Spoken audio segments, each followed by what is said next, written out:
Okay, I'm out on my strip of flowers.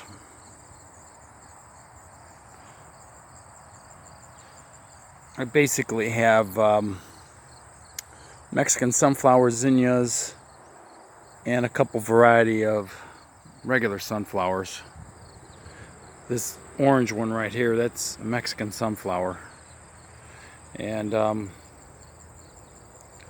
there are a lot of butterflies. Here's a very old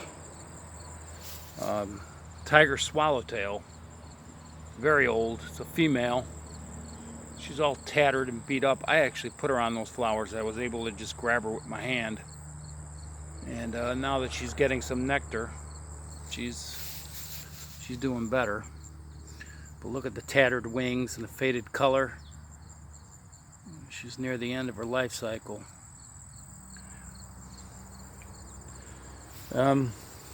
We got several species. I forgot what this little copper one is here. I haven't seen that since I was a child. That's the truth. I remember seeing those on patches of clover in my childhood home on the front yard. So I haven't seen that species since I was a kid. I'm gonna have to look it up.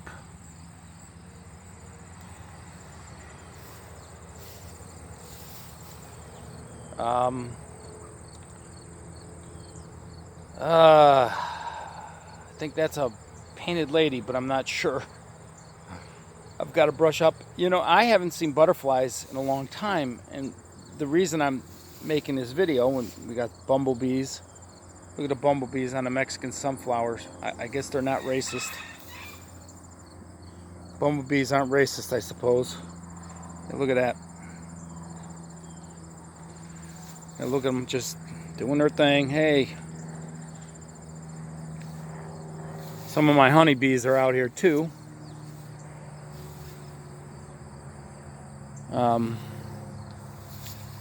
But a lot of bumblebees. Some small native bees. I wonder if I can find any. I guess the point of this video is because I was thinking as I was looking at the butterflies here. This is a right-of-way behind my property. I really don't own this land. But I got sick of looking at the grass. I cut it anyway. Oh, here's a monarch. The reigning king of the butterflies.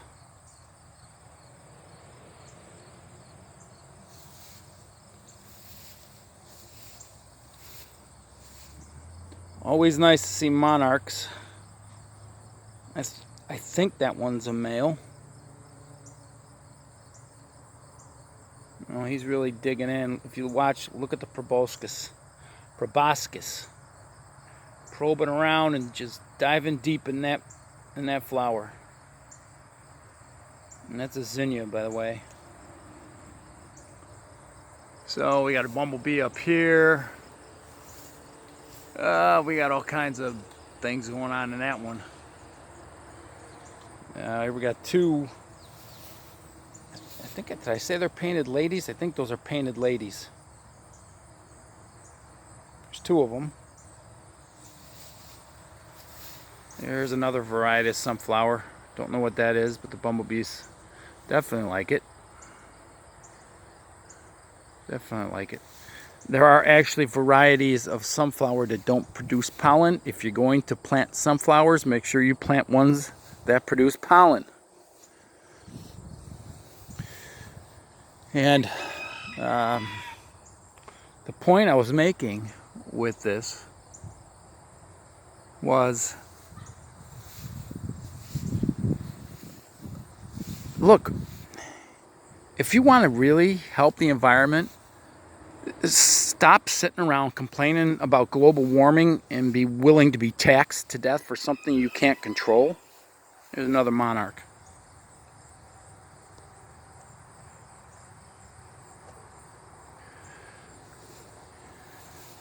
Instead of complaining, oh, there's a tiger swallowtail.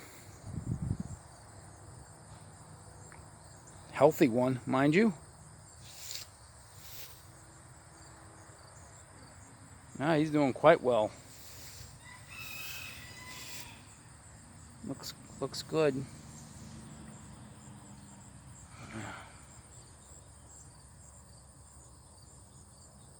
I think that one's a male. And there's a cabbage butterfly, a pest from Europe, invasive species. Fun times. But these are just zinnias. This is a 100-foot row, just a 100-foot row of flowers that I basically just walked up and through. Okay, it was nothing to clear this out and to till it in the spring and just plant the flowers. I just went down. It took me 5 minutes. And here's my zucchinis. And so I know I got off track, but the point is, in this little row of flowers that's only a foot wide, we've got at least 1, 2, 3, about four or five species of butterflies. We got honeybees. There's one of my honeybees. We got bumblebees. I saw a few other native bees, very small. Couldn't tell you what species. But in this small patch, you have this variety of insects that are coming to pollinate and to feed. So instead of sitting around and bitching about global climate change and all the other stupid stuff that all the politicians cry and scream about, do something to improve the environment that is around you. Do something. Don't sit around, bitch, and moan about it. Do something that benefits the lesser creatures that you inhabit the world with. And it's a really easy thing to do just by planting some flowers. And plant flowers that pollinators and butterflies, that are going to use. Butterflies need help too, believe it or not, because we spray so much crap because of pest moth caterpillars, namely gypsy moths and a few other things, and we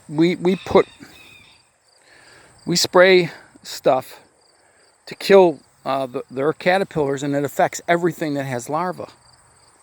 Meaning every other butterfly suffers because of gypsy moths. If you don't know what that is, I suggest to look it up. Look at that beautiful zinnia. But the point being, stop bitching, stop moaning and complaining, and worry about the world's going to end in 12 years, and actually do something about it. If you're putting your hopes and your dreams on elected officials to make your life better or make the world better, you got a sorry state of affairs going on, because you have bought into the bullshit mindset that government's going to solve the problems. Do something positive for the world that we live in. And I understand a lot of people can't do anything. You live in an apartment and all that other stuff. But if you're a homeowner, stop with the grass. Honestly, stop with the grass. Tear up a huge patch of it and plant something like this. It benefits so many creatures just by doing something as simple as this. And next year, what I'm going to do is I think I'm going to expand this, and I'm going to go out here and make another row, and I'm just going to put smaller flowers or put just sunflowers. I'm going to do one or the other, because this is just so beneficial. If I could plant this entire thing, I wouldn't think twice of it. I have bluebirds' nest in there, tree swallows' nest in there. I don't play games with this stuff. If I want to make the world a better place for wildlife, I have to be the one that takes the stand to do it. The government is not going to do it. You need to do it. Take a stand. Do something positive for wildlife. Even the lesser creatures. And just planting a bed of flowers like that makes a huge, huge difference. Stop sitting around and complaining and worrying about the sea level's going to flood Miami. It's not going to happen. Do something to help all these other creatures out. That's all I got to say.